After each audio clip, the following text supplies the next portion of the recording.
Hello students, good morning. मैं रीमा श्रीवास्तव और आज आप लोग मुझसे पढ़ेंगे हिंदी फर्स्ट का चैप्टर 7। तो चलिए क्लास 5 आज हम लोग चैप्टर 7 पढ़ते हैं। चैप्टर 7 जिसका नाम है समझे कि नहीं। इस चैप्टर का नाम है समझे कि नहीं और यह किसने लिखा है? इसके लेखक सर्वश्रेष्ठ व्यंग्यकार हरिशंकर परसाई जी।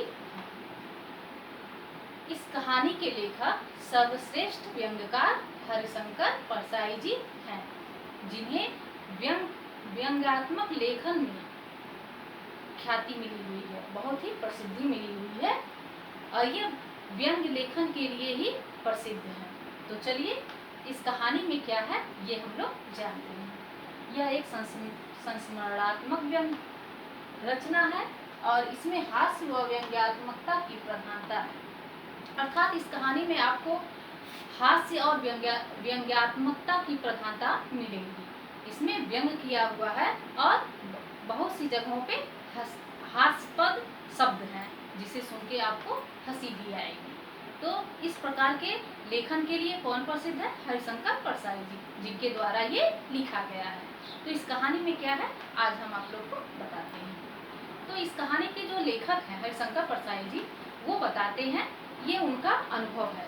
वो बताते हैं कि हम कई साल तक पढ़ाए हैं, अर्थात किसी स्कूल में शिक्षक रह चुके हैं और उनके एक मित्र जो कि शिक्षक थे और इनके बहुत ही अच्छे दोस्त थे। उनका एक तकिया कलाम था, समझे कि नहीं।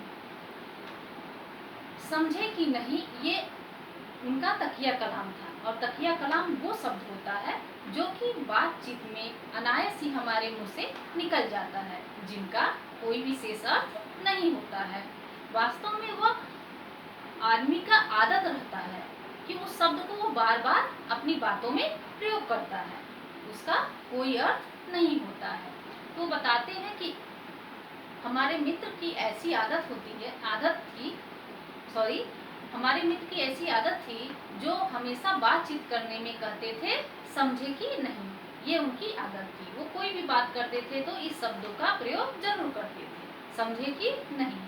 वो बताते हैं कि एक दिन की बात है, उनके मित्र फिल्म देख के आए रहते हैं और कहते हैं कल सिनेमा घर गया था, समझे कि नहीं। पहला ही दिन था, समझे कि नहीं। टिकट लेने में बड़ी परेशानी हुई, समझे कि नहीं। लेकिन फिल्म देखकर मजा आ गया, समझे कि नहीं। तुम्हें भी यह फिल्म देखनी चाहिए, समझे कि नहीं। बहुत अच्छी फिल्म है, जाकर देख लेना, समझे कि नहीं। अब आप देखिए कि इतने वाक्यों में उन्होंने कितनी बार समझे कि नहीं का प्रयोग किया। ये उनकी आदत थी, हर वाक्य के अंत में समझे कि नहीं वो अपनी तरफ से जोड़ देते थे। ऐसा नहीं था कि वो उन शब्दों से वो किसी को परेशान करना चाहते थे, लेकिन उनकी आदत थी और आदत की वजह से वो कह देते थे। अच्छे आदमी थे, भले आदमी थे, लेकिन अब आदत तो आदत होती है। एक बार की बात होती है, स्कूल में स्नेह सम्मेलन होना रहता है। तो हरिशंकर परसाई जी अपने मित्र से कहते हैं, क्योंकि वो शिक्षा मंत्री थे, तो वो स्कूल के मतलब मंत्री माने जाते थे, अच्छे शिक्षक भी थे और मंत्री भी थे, यानी पूरे स्कूल के प्रबंधन का कार्य उनके द्वारा होता था। तो स्कूल में स्नेह सम्मेलन रहता है और स्नेह सम्मेलन में मेहमानों के लिए स्वागत भाषण इन्हीं को देना रहता है। परसाई जी को चिंता होती है कि इनको तो आदत है हर वाक्य के अंत में समझे कि नहीं बोलने का, तो इसलिए उन्होंने क्या किया, एक भाषण लिख दिया। उन्हें क्या भाषण देना है इसके लिए वो लिख दिए स्वागत भाषण, कि आप जब लिखा हुआ भाषण पढ़ेंगे तो आप इसके अतिरिक्त कुछ और नहीं बोलेंगे, समझे कि नहीं जो बार बार आप प्रयोग करते हैं उससे आप बच जाएंगे। तो ऐसा उन्होंने कहा और भाषण लिखवाने के बाद बोले कि जब भाषण आप बोलेंगे हम बगल में आपके बैठ जाएंगे, जिससे आप समझे कि नहीं जब भी बोलेंगे हम आपके पैर को दबा देंगे और आप तुरंत ही समझ जाएंगे और संभल जाएंगे। उन्होंने कहा ठीक है, तुम जितना हमको लिख के दोगे मैं केवल उतना ही बोलूँगा। मैं कान पकड़ के कहता हूँ कि तुम्हारे लिखने के अलावा और कोई भी शब्द अपने मन से नहीं जोड़ूंगा और ना ही अपने तकिया कलाम का प्रयोग करूंगा। केवल जितना तुम लिखोगे मैं उतना ही बोलूँगा। तो शिक्षा मंत्री साहब स्वागत भाषण देना शुरू करते हैं। तो भाषण में लिखा रहता है, देवियों और सज्जनों, जैसा कि आप लोग जानते हैं कि प्रत्येक वर्ष हमारा विद्यालय स्नेह सम्मेलन मनाता है। यह हमारे विद्यालय की परंपरा है। ऐसा भाषण लिखा रहता है। वो शुरू करते हैं, देवियों और सज्जनों, समझे कि नहीं, जैसा कि आप जानते हैं, समझे कि नहीं, प्रत्येक वर्ष हमारा विद्यालय स्नेह सम्मेलन मनाता है, समझे कि नहीं। आप लोग मेरे विद्यालय में पधार कर मुझ पे कृपा की है, समझे कि नहीं। इससे बच्चों का उत्साह वर्धन होगा, समझे कि नहीं। इसलिए मैं आपका आभारी हूँ, समझे कि नहीं।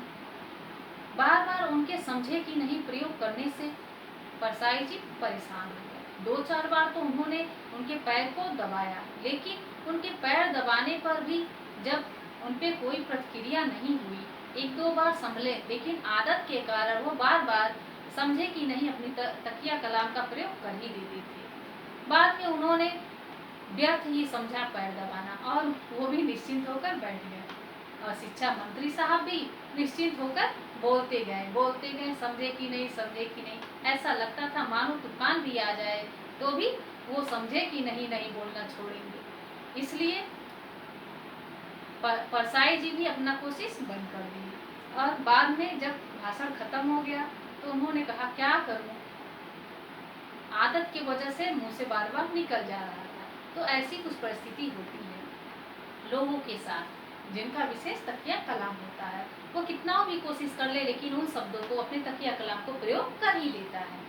फिर उसके बाद परसाई जी बताते हैं कि ऐसे ही एक आदमी थे जिनका तकिया कलाम था उठाए थे। तो परसाई जी चूंकि शिक्षक थे, तो एक बार इनसे वो अनुरोध करते हैं कि शिक्षक महोदय, आप हमारे पुत्र को ट्यूशन पढ़ाइए, हमारे बेटे को ट्यूशन पढ़ाइए, क्योंकि वो पढ़ने में बहुत कमजोर है। तो परसाई जी ने कहा, चलिए ठीक है, किसी दिन मैं आऊँगा आपके घर। तो कुछ दिन बीतने के बाद परसाई जी उनके घर गए तो वो अपनी कहानी सुनाने लगे, बच्चे की कहानी सुनाने लगे कि बच्चा अपने मामा के घर रहता था। उठाए के वही पढ़ाई करता था उठाए के। मामा इसके काम के सिलसिले में बाहर रहते थे उठाए के, इसलिए वो मामी के नियंत्रण में नहीं आता था उठाए के। वह स्कूल से भाग आता था उठाए के और आवारा लड़कों के साथ घूमता था उठाए के। मैंने जब सुना कि ऐसा करता है और इसके मामा ने उठाए के मेरे पास पत्र लिखा, तो मैंने भी उठाए के बुलवा लिया और इसका स्कूल में दाखिला भी उठाए के करवा दिया और इसके लिए नई साइकिल भी उठाए के कसवा दिया। अब उठाए के ये स्कूल तो रोज जाता है, लेकिन उठाए के पढ़ाई इसकी अच्छी नहीं होती। परसाई जी मन ही मन मुस्कुरा रहे थे। बोले, चलिए ठीक है। बोले, तो कल से शिक्षक जी आप आएंगे ट्यूशन पढ़ाने? बोले, ठीक है, विचार करूंगा उठाए के, कह के परसाई जी वहाँ से निकल गए। तो यहाँ पे इनका तकिया कलाम उठाए के था और शिक्षक महोदय का क्या था तकिया कलाम, समझे कि नहीं। तो ऐसे ही लोगों से परसाई जी का अक्सर पाला पड़ता रहता था। उन्होंने अपना अनुभव बताया कि ऐसा सभी के साथ होता है। हमने ये चीज ध्यान से देखा, सुना, समझा, इसलिए हमने आपको बताया। आप लोगों के साथ भी ऐसा होता है कि कोई आपके साथ जब बातें करता है तो वो अपने तकिया कलाम का बार बार प्रयोग करता है, लेकिन हो सकता है कि आपने ध्यान ना दिया हो। अगर आप ध्यान देंगे तो जाहिर सी बात है आपको कोई ना कोई जरूर मिलेगा। और ऐसा भी हो सकता है कि घर में भी कोई ऐसा व्यक्ति मिल जाए जिसका कोई विशेष तकिया कलाम है। फिर आगे वो बताते हैं कि ऐसे ही एक महानुभाव से उनकी मुलाकात होती है जिनका तकिया कलाम है क्या कहीं। वो पान बेचते थे, पान की दुकान पे बैठे रहते थे और भी उनका बिजनेस था कपड़े वगैरह का। तो एक दिन परसाई जी ऐसे ही निकलते हैं तो वो बुला लेते हैं। परसाई जी जाके उनके बगल में बैठ जाते हैं। तो कहते हैं पान खा के जाइए, बैठ जाते हैं पान खाने। फिर उसके बाद पान लगाते हुए कहते हैं, क्या कहीं अध्यापक जी, इस बार मुंबई गया था, मुंबई नगर बड़ी अच्छी है, क्या कहीं।